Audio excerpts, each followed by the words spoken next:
Mesdames, Mesdemoiselles, Messieurs, bonsoir et bienvenue à ce journal sur les antennes de Numérica Télévision. Tout de suite, les titres. La lutte contre la corruption, la fraude fiscale et douanière restent les conditions sine qua non pour la relance de l'économie congolaise. C'est le Premier ministre Bruno Tshibala qui l'a affirmé ce mardi devant la presse. C'était lors du lancement de la campagne de vulgarisation de 28 mesures d'urgence.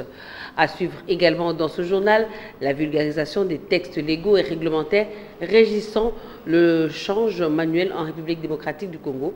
Le gouverneur de la BCC, Deogracias Mutombo, voudrait voir les cambistes se regrouper en une seule corporation.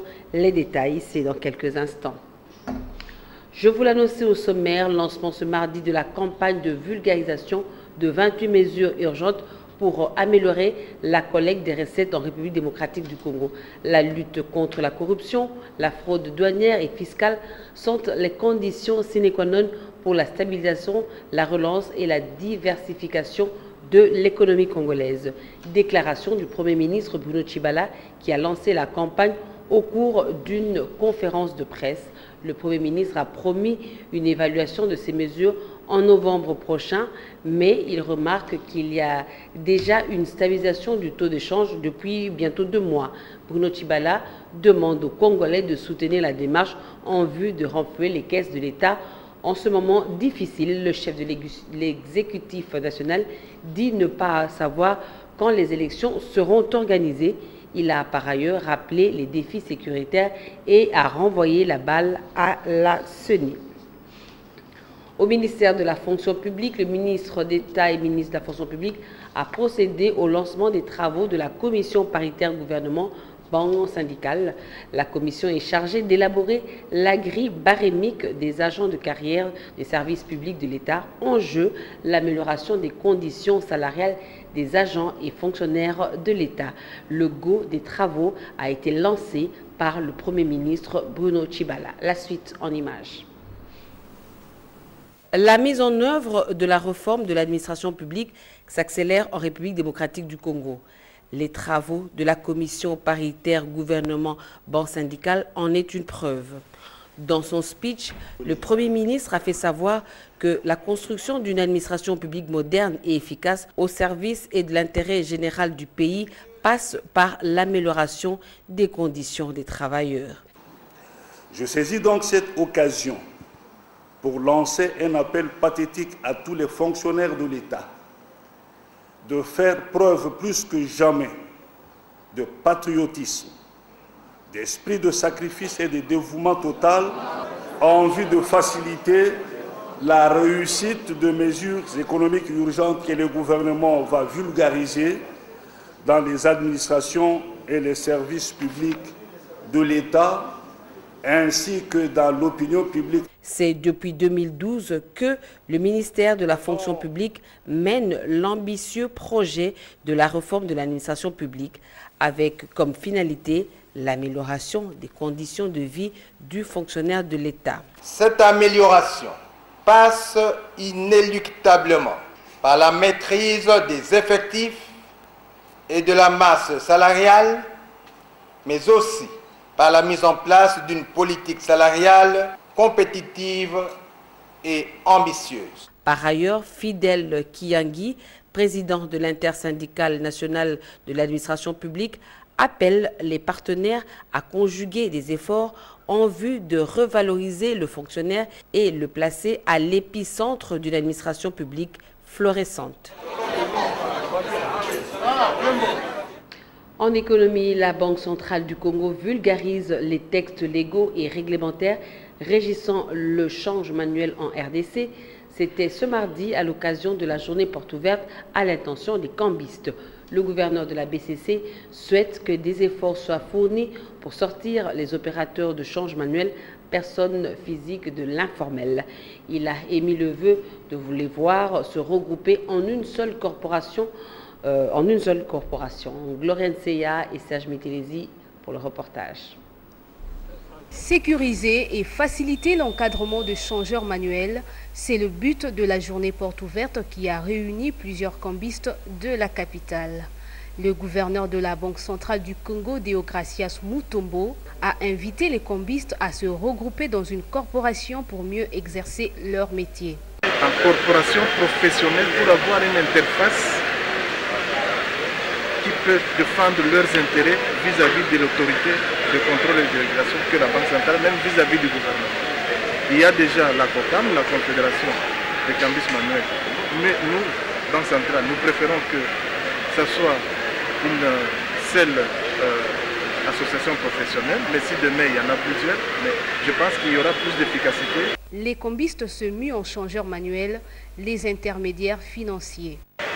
Et cambistes dits des rues, on les appellera tous cambistes des rues, ce sera des cambistes manuels, personnes physiques, ou changeurs manuels, personnes physiques.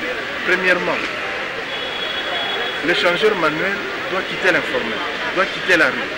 En s'affiliant à un bureau d'échange, il travaille dans le local de ce bureau d'échange agréé. Il affiche le taux d'échange dans le local du bureau d'échange agréé. Plus d'affichage à l'extérieur, plus d'exposition des briques de billets dans la rue. Et le gouverneur de la BCC a appelé les intermédiaires de la BCC à la vigilance et la légalité dans l'exercice de leur métier.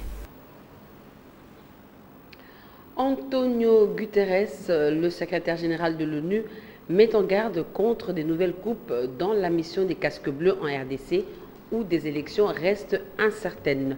Le patron de l'ONU estime que des élections pourraient ouvrir la porte à des réductions d'effectifs, voire à la fin de la mission au pays. Le rapport ajoute que le but ultime de la MONUSCO est d'empêcher l'effondrement de la République démocratique du Congo qui menacerait la stabilité régionale et internationale. Mais beaucoup d'experts doutent cependant de la possibilité de tenir des élections dans les délais impartis. Dans un rapport remis au Conseil de sécurité et obtenu par l'AFP, les 15 membres du Conseil doivent tenir une réunion sur la République démocratique du Congo la semaine prochaine. En revanche, les États-Unis critiquent l'Organisation des Nations Unies sur la gestion de la crise en RDC. Ils accusent l'ONU de complaisance envers les autorités de Kinshasa qui ne se gênent pas de brimer le droit de l'homme tout en se livrant à des manœuvres éhontées de déstabilisation du pays pour se maintenir au pouvoir en dehors des élections et des prescrits de la Constitution. Autre chose, direction la Chambre haute du Parlement, les sénateurs ont examiné et adopté la proposition de loi portant protection des victimes de violences sexuelles. C'était hier. Objectif, engager le gouvernement à prendre en charge les victimes de viol. La loi a été renvoyée à la commission PAJ pour approfondissement. Les détails avec Félix Ilunga et Eric Kalambaye. La proposition de loi sur les violences sexuelles vient renforcer ainsi des mécanismes juridiques déjà existants en matière de violences sexuelles en République démocratique du Congo. L'État doit faire preuve de solidarité envers tous ceux qui sont victimes des infractions liées aux violences sexuelles. Ce sont parfois des faits tout à fait graves. L'image de ce qui se fait ailleurs. Ailleurs, par exemple, les victimes du terrorisme sont prises en charge par une caisse de solidarité. Une caisse spéciale qui aide ces gens à pouvoir retrouver leur état normal. Donc il faut que l'État qui a les moyens de mobiliser les fonds, les mobilise au profit de ceux qui sont dans la détresse. C'est ça la différence. La nouveauté est que cette loi propose la création d'une caisse de solidarité en faveur de victimes des viols ou violences sexuelles. La loi a été envoyée à la commission PAJ pour son approfondissement avant son vote en plénière. Poursuite des consultations nationales de la jeunesse congolaise initiées par la nouvelle génération pour l'émergence du Congo, NOJEC en sigle. Ce mardi, quelques artistes ont participé à cette rencontre dans le lot Manda Chante. Il estime l'initiative doit interpeller les Congolais et les inciter à proposer des chansons responsables à l'endroit de la jeunesse. Jefté Tsoleni et Eric Ndongala signent ce reportage. Tout ce que l'on doit retenir de ces assises, c'est que la crise qui se vit en République démocratique du Congo, elle se vit parce qu'on ne sait pas placer la jeunesse au centre. La jeunesse doit être au centre et la voie de sortie de cette crise proviendra de la jeunesse. Et donc cette jeunesse doit être forte, unie, tout en étant ou en restant unis, nous faisons la force. Et sans la jeunesse en République démocratique du Congo, c'est une faillite totale. Il faut impliquer la jeunesse dans la gestion de la chose publique. Il faut impliquer la jeunesse, que cette jeunesse puisse se prendre en charge elle-même pour que cette crise qui se vit au Congo puisse absolument disparaître. Il y a une consultation de la jeunesse congolaise. Raison est convaincu. Pourquoi? Parce que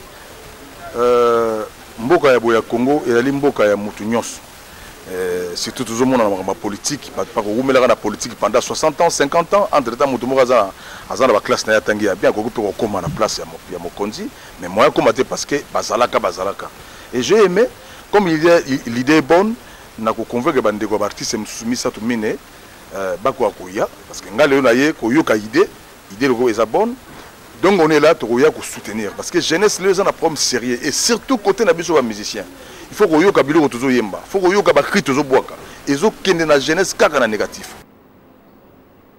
Poursuivons ce journal avec cette autre information. Un groupe de jeunes regroupés dans une association dénommée Les Amis de Lumumba a improvisé une manifestation ce mardi devant l'ambassade de Belgique. Objectif, réclamer les restes de l'ancien Premier ministre Patrice Emery Lumumba. La manifestation a été dispersée par la police et quelques-uns d'entre eux ont été interpellés. Les détails avec Myrte Kouba et Jérès Chimanga.